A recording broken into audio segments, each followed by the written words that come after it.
Welcome to Moonlight Madness, and today we are doing a reading for Earth sign, Sun, Moon and Rising.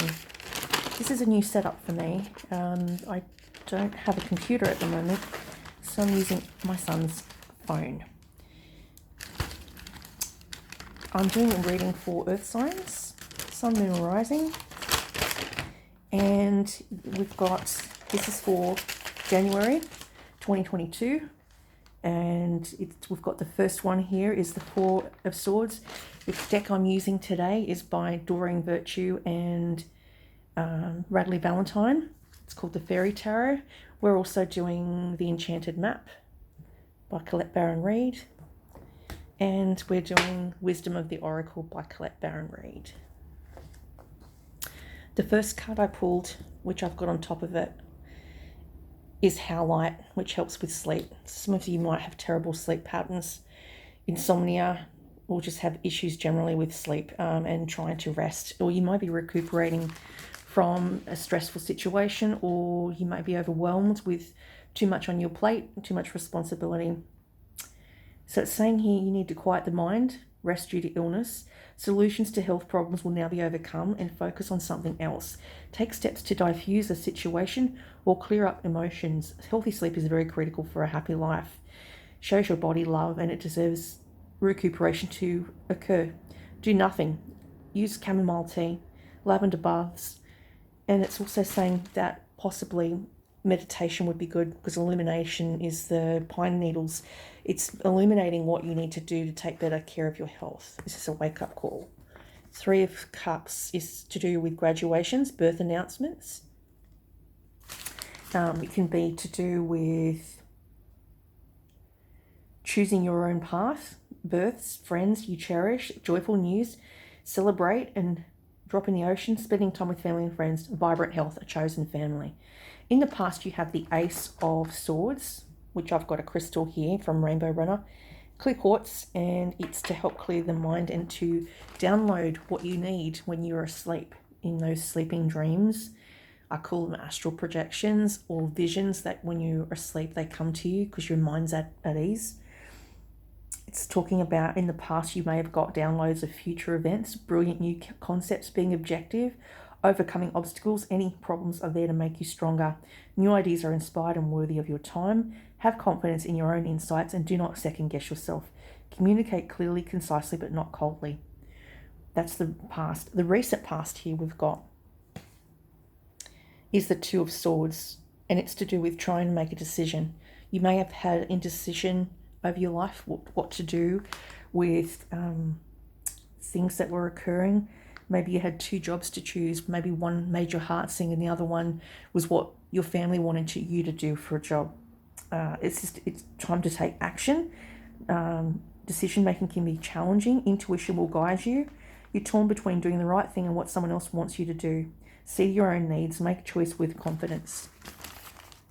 Crowning you is a Ten of Swords moment. This can be burnout, stress, and just a need to take time out. You're overwhelmed. You've got 10 wands you're trying to carry all by yourself. So with that card, I've got rose quartz for love, self-love, jasper to heal and focus on yourself rather than other people, and to take away negativity, I have smoky quartz. So there's the lady with the all work, no play. And that's what it's saying. You've got to take time out for yourself. If you're running around trying to help others, you'll also burn out. So it's telling you to take some time for you to get well, to heal, to sleep better with the Howlite. And it says that you've been overburdened. Take breaks. Don't be afraid to ask for help from others. Other people will come in and try and free up your schedule. Turn to other people to help you for help. And then we've got future. We've got the Queen of Wands. This is a fire sign, Leo, Aries, Sagittarian energy. They are brilliant at marketing. They're really good at putting birthday parties together. They are a multitask. They are very strong-minded. They can organise everything. And also they're very good at large or small marketing. Do not try to change their mind. They're very stubborn, but they are very loyal as a friend. Then I pulled the card from the Fairy Tarot deck, the Moon. The Moon is to do with illusion and trickery. Some of you might be in the media or in the industry of film producing, acting, producing, where you're behind the scenes. The Moon talks about things not being clear. It might look one way in the moonlight, might look another way in the daytime. So it's saying, watch out for trickery, actors, producers, behind the scenes. The truth of a situation, give yourself a reading or speak to a professional psychic. Let go of fear, no need to be afraid. Trust your own intuition and make necessary changes. Then we have the Justice card, which is to do with being an advocate for truth, standing up for the rights of others. So I had Lapis for the intuition, for the Moon. Justice is the scales. Also could be Libran energy around you, or someone in the court of law trying to make a decision. Standing up for what's right. Stick to your principles. Trust your opinions are correct, and time will make that evident. Sometimes you need to get a second opinion as well. If you find that you might not agree with whoever's telling you factual information, you might disagree with the way they're prescribing something for you. You might want to do a natural therapies way. You can do a compounding pharmacy, which would work with natural therapies as well as your own medications. So that can also work well. And it's saying that situations will turn out in your favor. Your side will be seen clearly in meditation. Unity. Hierophant represents Taurus energy. Doing the right thing for the right reason, respecting your elders, power of prayer, learning traditional ways of doing things, and sometimes we need to combine old and new ideas with those you trust. Be open to trusted people's ideas and views, and have a support group of friends as a spiritual teacher who uplifts you. Stay on a path of integrity. The law of attraction will reward those who follow their dreams while being honest and true in dealing with others. So it's telling you to be just honest with practitioners or people you may come in contact with, so they know exactly what to do to treat you, because you've given them all the information, so they can't make a mistake with prescribing things for you. Then we've got here Unity. That's to do with the Hierophant, so it's called Unity in this deck, but that's what it's talking about. Looking at everyone's viewpoints and taking into consideration your viewpoint as well as being a true viewpoint, because perhaps you're closer to it than other people are. And then you've got Strength, the power of kindness. That's the Lion card. Can represent Leo energy. Forgiving yourself and others and overcoming challenges through grace and willpower. You are a very sensitive and caring soul. A strength, not a weakness. Do not be afraid to show your empathy for others whilst standing up for yourself when you need to say no. So that's the Strength card. It's got the Lion and the Lamb, which represents weakness, where the lamb is, smaller than the lion, but the lion represents strength of character and strength of purpose. It can also represent strength training. You may decide to go and take up some form of exercise that involves lifting weights or weight training to strengthen your mind as well as your body. And this will help with ailments as well, because once you're in a gym, you're working on positive affirmations, and you're working with other like-minded community individuals that can help you attain your goals with seeking out advice from a fitness instructor or a personal trainer. Listening, you could be a personal trainer in saying that. 53 is listening. This is this card here with the beautiful elephant on there.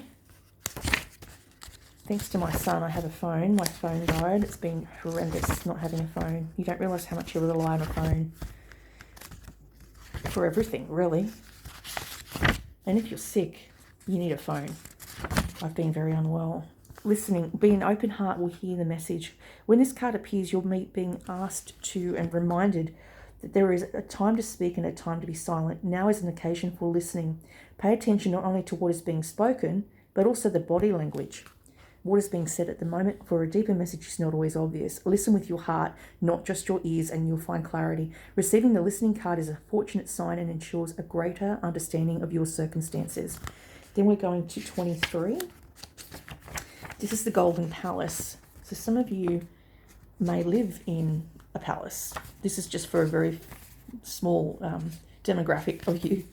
And this is Taurus, so some of you may be royalty, or you're a part of a community that is like royalty, a long lineage of mystics or seers, or in the history of the family, it could have been passed down generational, which is also very possible. They call them hedge witches, the ones that pass down knowledge of the occult. So you may have been blessed with that ability, and it's been passed along to not only yourself, but also your children, and your grandchildren may possess this ability to foresee the future, which is why I pulled the Moon card. The Golden Palace represents good fortune, ambitions fulfilled, wealth and prosperity. It can indicate emotional fulfillment, and perhaps you're entering a time of happiness that's long overdue. The message here is that your self-worth isn't measured by what you have, no matter how abundant your life is. Instead, it comes from what you are, how authentically you're living your life, how much you love you're willing to share. Granted, receiving this card does indicate material gain and a furthering of tangible rewards, but things come and go, and knowing your true value leads to even greater riches now. Share the wealth. And then we've got, this card is the Unfinished Business. Unfinished Symphony by Colette Baron Reid, Wisdom of the Oracle. That's number 10. It means that there's some work to be done. A relationship may have been stalled, and then you're just deciding to try and repair the relationship, the mending. And maybe that's not easy to do sometimes, but a little bit of listening on your half could help repair the relationship. Unfinished business, an incomplete lesson, lack of closure, the need to make amends, a time to tie up loose ends as you near the completion of a cycle or a project, and the mastery of a lesson or skill. Before you can move forward, it's important that you come to terms with where you are now. Practice radical acceptance, taking inventory on the emotional and psychological closure can occur, and the answers you seek will be found. You can't move forward if you are leaving things unfinished. Reflect on what you has passed so that the symphony can finally end on a high note. And in relationships, moving on is difficult when things are left unsaid and you haven't had the opportunity for closure in your relationship and in your heart. You can still feel bound up in a relationship when closure is denied you. It's important to achieve this for yourself. Write that letter, make that call, or have that conversation over a cup of coffee. For peace of mind, accept matters as they are, and feelings, make amends if need be, but declare your feelings, even if just to yourself. Be clear about what is left unresolved and close the door on the past so you can set yourself free. Only then can new love blossom. Yeah. Put your nose to the grindstone, pay your bills, sign the documents, do your filing, hand in an assignment, complete a piece of work. Tie up loose ends so you've got the prosperous path and feeling refreshed and excited about your future. You need to see things through, and you need to get rid of clutter. You may be cleaning out your garage. So you might be donating to Lifeline, or donating to Salvation Army, or doing good deeds and clearing out clutter from old memories from the past so you can replace them with new memories and new ideas of the future. And then we've got here, I like this card. It reminds me of Whyalla in South Australia. And there is port, I can't remember the name of it, but it was a port that I was at when I visited my father there and his wife. And it was just on the edge. You could see the line between the shallow water and the deep water. And my sons went out fishing there and caught whiting. Yes, they caught King George whiting, I think it's called, which is this fish that's very popular in that area, and is abundance of them that swim there. And I swam with dolphins, and it was looked just like this, where the water is, you could see the division between the shallow and the deep end. And that's what it was like when I went there. And I love the flamingo because he's in colour and he's in black and white. So some people dream in colour and some people dream in black and white. I know dogs dream in black and white, and I think some people don't hear sound in their dreams. So it's very individual. I've always dreamt in colour.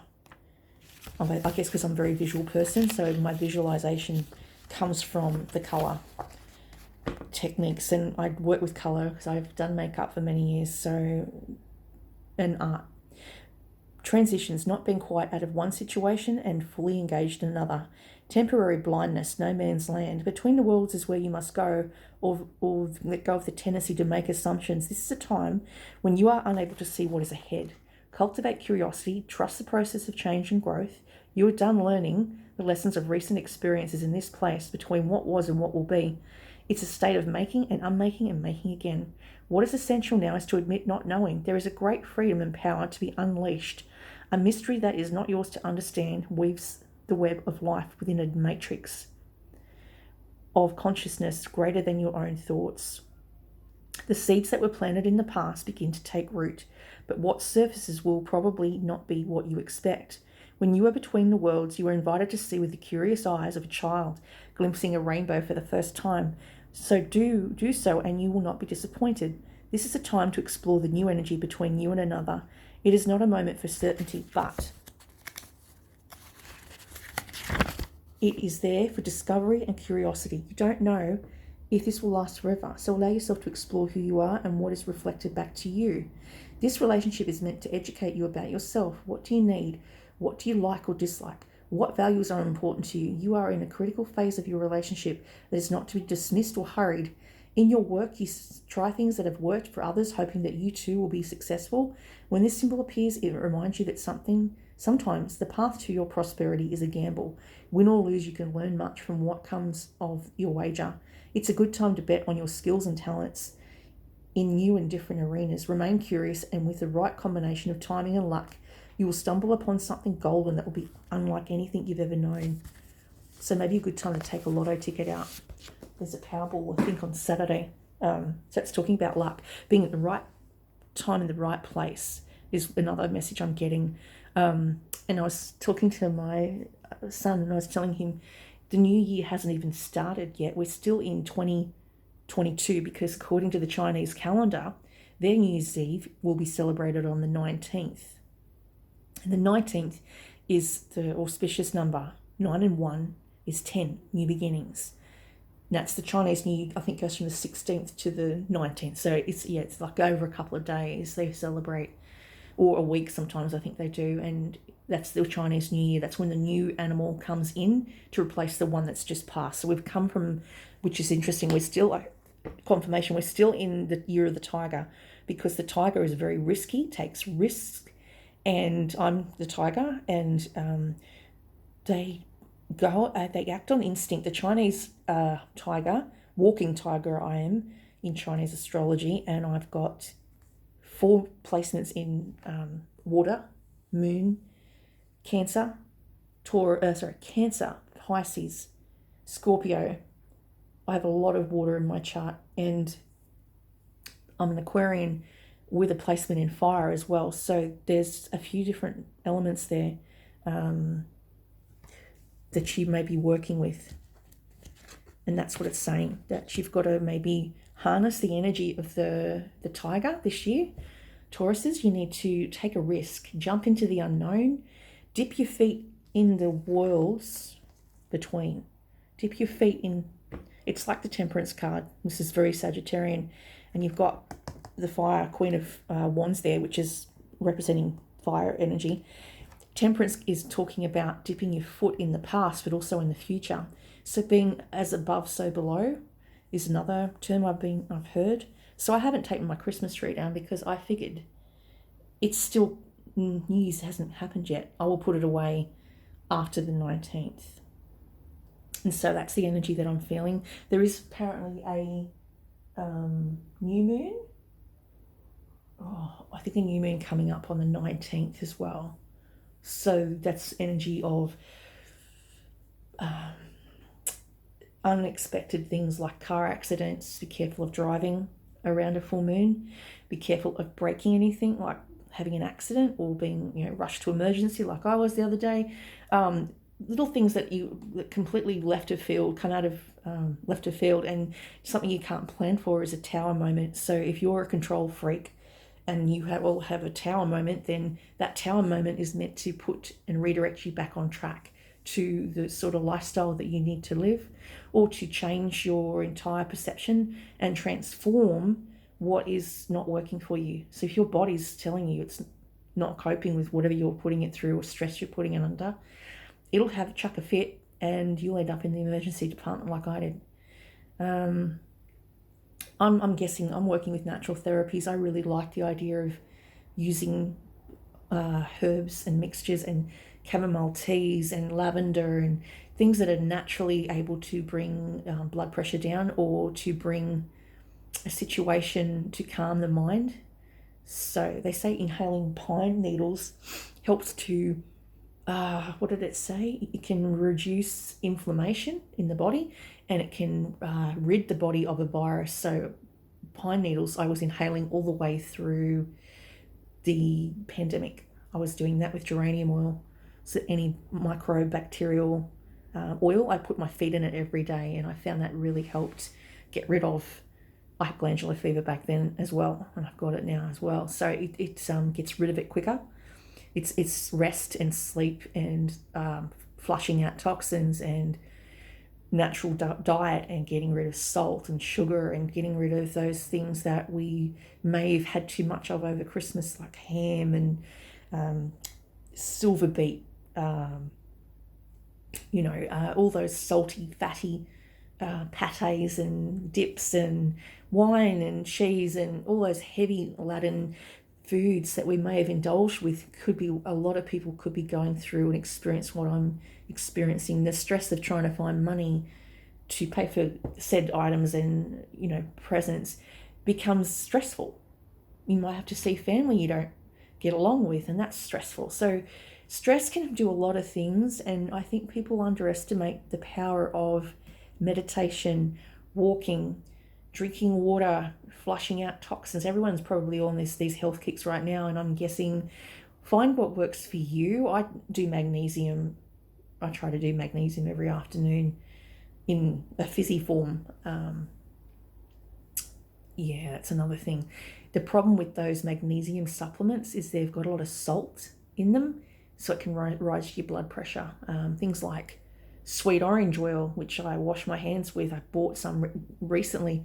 That apparently increases blood pressure. So little things like that. Coffee, look up the ingredients before you start using it if you have a blood pressure issue or you have sensitivities to certain foods and you can't process certain sugars, and things like pineapple, which is great to break down fats and sugars if you've got a sluggish metabolism. There's ways that you can research and look into natural therapies, like a compounding chemist. Like there's a community pharmacy in Shortland, and it's run by a pharmacist who was very helpful to me yesterday. He's got knowledge of natural plant-based therapies, a compounding pharmacy, just like Visionary Health. So he's got all those things in place to help with reducing the amount of medication that people are on, or to enhance the medication they are on because they have to be on it. There is natural ways you can use to old and new, which is why I pulled finding solutions that are old and new that makes it work in a community. So old remedies and new drugs and trials and things they do together, they work hand in hand. And a lot of the times hormones will push up blood pressure. So if your hormones are out of whack, melatonin, and seek out support for vitamins that help with hormonal fluctuations. And this can happen from the ages of 13 right through to the ages of 60 something.